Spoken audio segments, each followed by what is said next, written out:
कौशिक साहब, आप जीते, आपको बधाई, खुराना जी भी बधाई दे रहे हैं आपको, लेकिन नेताओं को चुनाव से पहले भी बहुत बड़े बोल नहीं बोलने चाहिए, एक ये नसीहत तो है इसमें।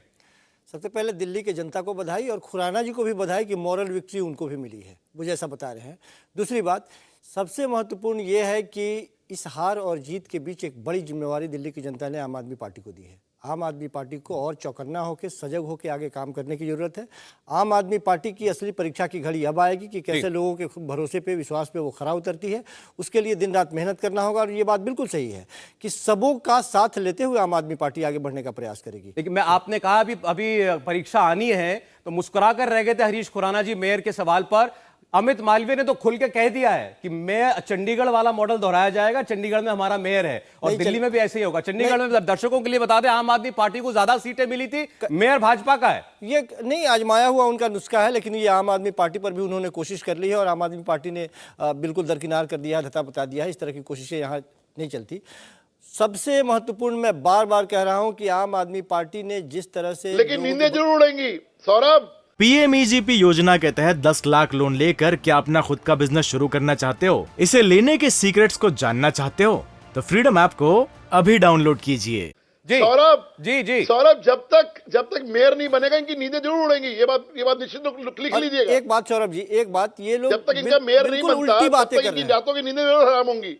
एक उल्टी बात वो लगातार पिछले 2 घंटे से कह रहे हैं कि आम आदमी पार्टी ने भारतीय जनता पार्टी के ऊपर इतना आरोप लगाया। साहब 4.5 महीने 5-6 महीने से तो आप आरोपों का बंडल लेके घूम रहे थे। कभी सीबीआई, कभी ईडी, कभी आईटीआई, आरटीआर, तो कभी कुछ और, कभी कुछ दिल्ली की पुलिस लगा दी आपने, सब कुछ लगा दिया। सब कुछ, पूरी ताकत तो झोंक दी थी आपने। झोंका तो आपने था और उल्टा कह रहे हैं कि आम आदमी पार्टी पीछे पड़ी हुई थी। आप चाह रहे थे कि एक पार्टी की छवि खराब करके अपनी स्थिति मजबूत करें और कम से कम एमसीडी में काबिज रहें। आपके सारे उन आरोपों की हवा दिल्ली की जनता ने निकाल दी है, आम आदमी पार्टी ने नहीं निकाली है। दिल्ली की जनता ने एक सिरे से खारिज कर दी है और ये लकीर इतनी लंबी खींचेगी कि आने वाले दिनों में अब अलर्ट आपको रहना है और हर जगह आम आदमी पार्टी आपको टक्कर देने के लिए तैयार खड़ी है। नहीं, अब लकीर कितना लंबा खींचेगा? अभी तो मैं जैसे पहले कह रहा था 20 सीट भाजपा को नहीं मिलने वाली, अरविंद केजरीवाल जी का ये दावा था।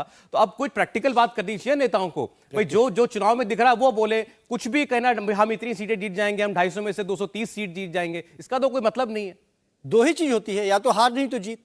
दिल्ली के एमसीडी से भारतीय जनता पार्टी की विदाई हो गई, आम आदमी पार्टी जीत गई। और दूसरी बात जो मैं लगातार कहता हूं, सुबह से ही मैं लगातार कह रहा हूं कि अब आम आदमी पार्टी के ऊपर जो लगातार ये दोषारोपण करने का प्रयास कर रहे थे, उसका जवाब दिल्ली की जनता ने दे दिया। और ये एक नई बात इसमें ये रहेगी कि अब इसका विस्तार धीरे धीरे भारत के इतिहास में पहली बार कोई ऐसी पार्टी है जो एक स्टेट से दूसरे स्टेट में गई, दूसरे से तीसरे में जा रही है। और अब राष्ट्रीय पार्टी, कल इसी समय हम लोग आपस में बात करेंगे यहाँ पे, एक ऐसी पार्टी जो 10 साल जिसकी उम्र नहीं है, वो राष्ट्रीय पार्टी के तौर पर यहाँ। हरीश जी, एक बार अनिल जी भी रिएक्ट कर जाए कौशिक जी की बात पर। अनिल जी, दिल्ली के अंदर vote share Bharatiya Janata party का बढ़ा, 3% इनका वोट शेयर बढ़ गया इसी चुनाव में। 16% आम आदमी पार्टी का वोट शेयर बढ़ गया और 11% आपका वोट शेयर गिर गया। ये क्या बताता है? कांग्रेस पार्टी के इस हाल के लिए जिम्मेदार कौन है? सौरभ जी, किसी भी हार और जीत के लिए कई महत्वपूर्ण बिंदु होते हैं। निश्चित तौर पे जो जीते उनको हमारी बधाई है, जनादेश को हम स्वीकार करते हैं। लेकिन वोट शेयर हमारा जो 2020 में जो इलेक्शन हुए थे दिल्ली में असेंबली के, उसमें 4.5% था, जो बढ़कर अब 11.7% हुआ है। तो मैं ये नहीं कह सकता कि वोट शेयर हमारा घटा है। वोट शेयर आम आदमी पार्टी का घटा है।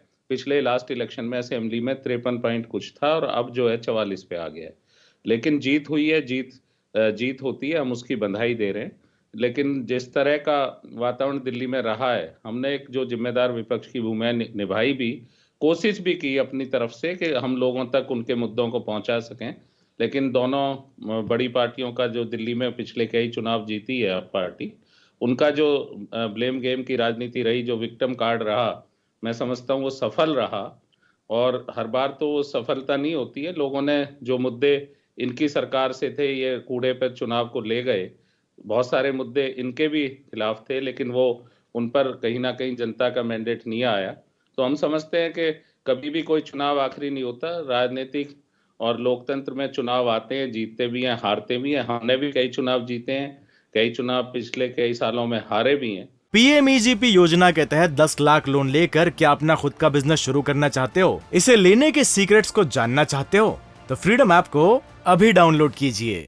तो हम कोशिश करेंगे अपना विश्लेषण करके जो हमारी कमियां रही संगठनात्मक स्तर पर हम अपनी बात नहीं पहुंचा पाए, और जो जीते हैं उनसे उम्मीद रखेंगे कि जैसा उन्होंने भाषण में कहा है श्री केजरीवाल जी ने कि सबका साथ भी लेंगे और बहुत सारी चीजें जो वो मानते हैं कि उनको छोड़कर, नेगेटिव पॉलिटिक्स को छोड़कर कुछ अच्छा करेंगे, तो दिल्ली उस बेहतरी के लिए इंतजार करेगी, क्योंकि उनकी सरकार ने तो 8 साल में मुझे नहीं लगता ऐसा कुछ किया जो दिल्ली की बेहतरी के लिए हो। हाँ, चुनाव वो जीते, अब जो जीते हैं उसको हम स्वीकार करते हैं। ये आज की स्थिति है कि दिल्ली में जो मुद्दे थे, पॉल्यूशन का जो हाल है, जनता ने उस पर मुझे नहीं लगता कि मैंडेट दिया। जो हाल डीटीसी बसों को कम होने का है, अलग अलग स्तर पर जिस तरह शराब पहुंची दिल्ली के लोगों तक, जिन वार्डों में कभी शराब के ठेके नहीं थे, 16 विधानसभा ऐसी थी, उसके बाद लोगों ने वोट किया है, तो हम स्वीकार कर रहे हैं जनादेश को। जनता की अदालत का फैसला लोकतंत्र में मान्य है, और कांग्रेस पार्टी अपनी ओर से बधाई भी दे रही है उन्हें जीत। इंडिया टीवी हर वक्त हर जगह डाउनलोड करने के लिए सर्च करें India TV news Google play store या ऐप स्टोर पर।